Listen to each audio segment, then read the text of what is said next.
అటల్ బిహారీ వాజ్పేయి చూపిన సుపరిపాలనా మార్గంలో ప్రధాని మోదీ దేశాన్ని ముందుకు తీసుకువెళ్తున్నారని కూటమి నేతలు అన్నారు. నెల్లూరులో అటల్ మోదీ సుపరిపాలనా యాత్ర కార్యక్రమాన్ని కూటమి నాయకులు ఘనంగా నిర్వహించారు. 3 పార్టీల శ్రేణులతో కలిసి భారీ ర్యాలీ నిర్వహించారు. వాజ్పేయి మోదీల సారథ్యంలో దేశంలో ఏపీలో జరిగిన అభివృద్ధి పనుల గురించి తెలియజేస్తూ ఏర్పాటు చేసిన ఫోటో ఎగ్జిబిషన్ను నేతలు తిలకించారు. వాజ్పేయి విగ్రహావిష్కరణ కార్యక్రమంలో మంత్రులు ఆనం రామనారాయణ రెడ్డి, సత్యకుమార్, ఎంపీలు బీదా మస్తాన్రావు, వేమిరెడ్డి ప్రభాకర్, బీజేపీ రాష్ట్ర అధ్యక్షుడు మాధవ్, కూటమి ఎమ్మెల్యేలు పాల్గొన్నారు. వాజ్పేయిని ఆదర్శంగా తీసుకుని ముందుకు సాగుతామని నేతలు చెప్పారు.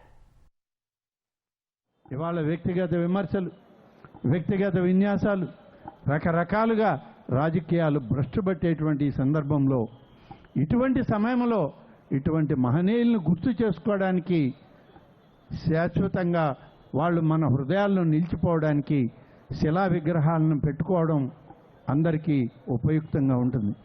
భవిష్యత్ తరాలకి ఈ యాత్ర స్థితప్రజ్ఞతకి మారుపేరుగా, స్థిరమైన రాజకీయాలకి అది ఒక నాందిగా ఉండే విధంగా మనం చేసేటువంటి ఈ యాత్ర భవిష్యత్తుకి అనేక రకాలుగా ఉపయోగపడే విధంగా ఉండాలి అని చెప్పి మనస్ఫూర్తిగా కోరుకుంటూ, జై హింద్, జై భారత్.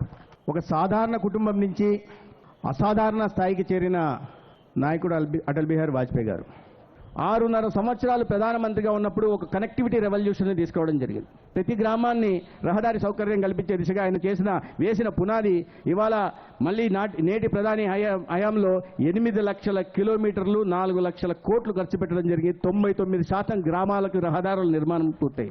అందరి మదిలో కూడా ఆ విగ్రహాన్ని చూస్తే అందరి మది పులకిస్తుంది.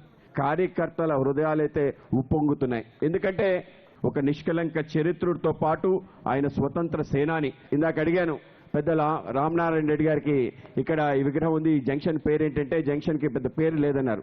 నేను ముందుగా మంత్రివర్యులను అడుగుతున్నాను, ఈ యొక్క చౌక్ ఏదైతుందో అటల్ బిహారీ వాజ్పేయి చౌక్గా మారిస్తే ఈ ప్రాంతం నుంచి వెళ్తుంటే మనకు కూడా ఆ విధమైన తలంపు ఆలోచన కలుగుతుంది.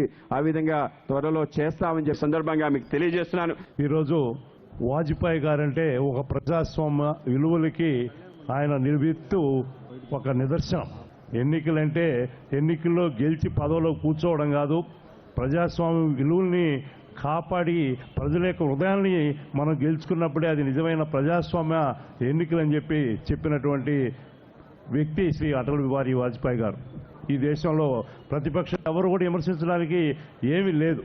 అటువంటి ఒక గొప్ప నాయకుడిని స్ఫూర్తిగా తీసుకోవడానికి నెల్లూరులో ఈ విగ్రహావిష్కరణ చేయడం ఎంతో సముచితం.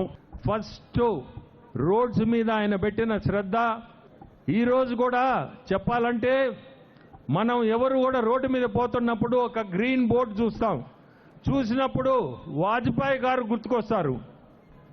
ఎప్పుడు ఆ రోజుల్లోనే ఈ హైవేస్ అట్లా తయారు చేయడం, ఈరోజు గడ్కరీ గారు దాన్ని 10 ముందుకు తీసుకుపోతున్నారు.